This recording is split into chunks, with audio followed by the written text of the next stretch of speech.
피 검사를 통해서 암 검사를 하게 되는 겁니다. 안녕하세요. 닥터세이 MC 이진주입니다. 안녕하세요. 종합검진센터 과장 김영진입니다. 이 피 한 방울로 암 검진을 할 수 있다고요? 종양 표지자 검사라는 걸 하게 되는데요.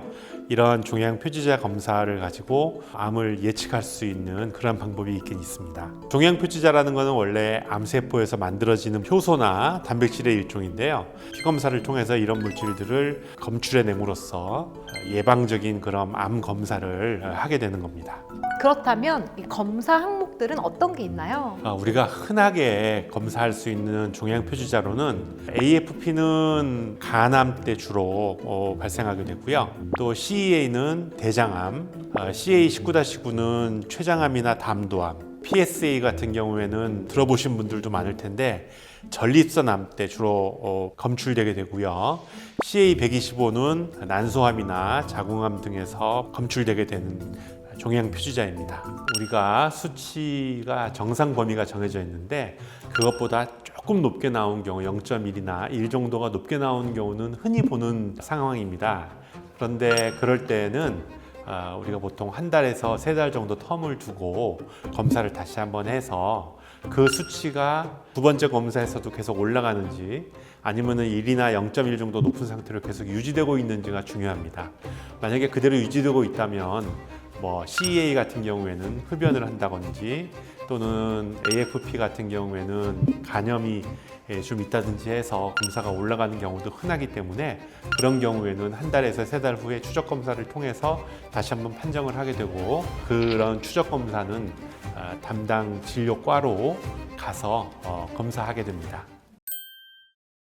종양 표지자 검사가 항암 치료 과정에서도 하는 역할이 있나요? 종양 표지자는 암을 수술하거나 또는 항암 치료나 방사선 치료가 된 후에 진행 과정을 유추하는 데 주로 쓰게 됩니다. 치료를 시작하고 있는 중에 종양 표지자의 수치가 떨어지면 그 치료들이 효과가 있구나라고 판정을 하게 되는 것이고요. 종양 표지자가 계속 일정 수준을 유지하거나 더 높아진다면 지금까지 하는 치료가 별로 효과가 없는 치료구나 하는 결과를 우리가 유추해 볼 수 있게 되는 그런 것으로서의 종양 표지자가 훨씬 더 중요합니다. 최근 2030 세대에서도 암 발병률이 높다고 해요. 그래서 이렇게 젊은 세대들이 꼭 필수적으로 받아야 하는 검사들은 또 있을까요?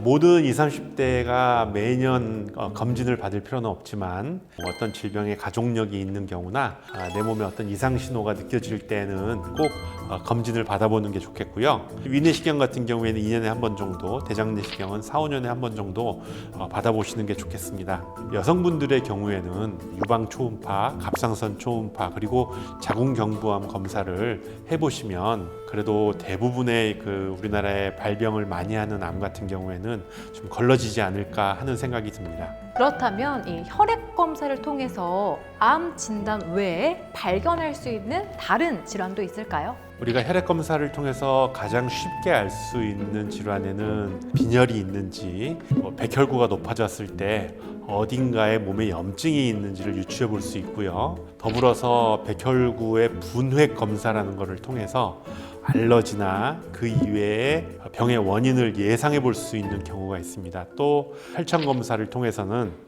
간 기능이라든지 우리가 관심이 많은 당뇨, 고지혈증 등을 쉽게 찾아낼 수가 있고 그 이외에 신장 기능이라든지 부갑상선의 기능 등을 점검해 볼 수 있는 혈액 검사를 해볼 수 있습니다. 그래서 이 혈액 검사 전날에 심한 운동을 했거나 너무 긴장이 돼서 잠을 못 잤을 때 이런 검사 결과가 달라질 수도 있나요? 네, 물론입니다. 수면을 깊이 취하지 못했을 경우에는 몸이 각성 상태로 계속 있기 때문에 혈청 검사나 혈구 검사에 오류가 좀 생길 수 있는 가능성이 있고요.